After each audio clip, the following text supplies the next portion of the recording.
Ish miku i artistit shqiptar, njëkohësisht dhe ish banorit Josefin Marku, ka zbuluar se si miqësia e tyre e vjetër u shndrua në një armiqësi. Nga dy miq së bashku performonin nëpër klubet e natës në Zvicër të një distancimi papritur nga njëri tjetri që përfundoi me një unfollow në Instagram dhe ofendime të shumta. Po flasim për Labinot Rexhën.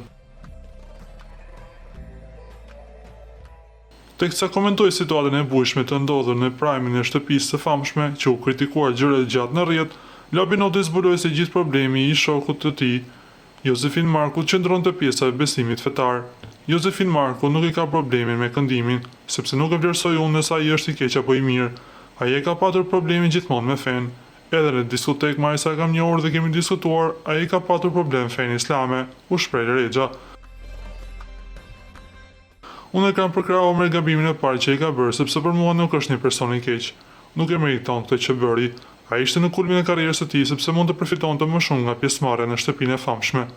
Mëtej, artisti zbuloi se ish miku i tij, Jos Marku, e hoqi nga lista e shoqërisë në rrjet pasi u bë pjesë e shtëpisë së famshme, dhe pse ky ishte personi që përkrahu Josin në rrugtimin e tij në muzikë. Josefini më ka hequr i pari followin pasi u fut në spektakël dhe më ka ofenduar shumë rënd. Ai e din që nuk ka patur emër dhe nuk e ka njohur as fisi apo komshiu i tij që këndon.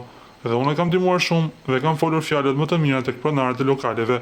Unë kam patur dhe kam emër më të madh se ai, deklaroi Labinot Rexha.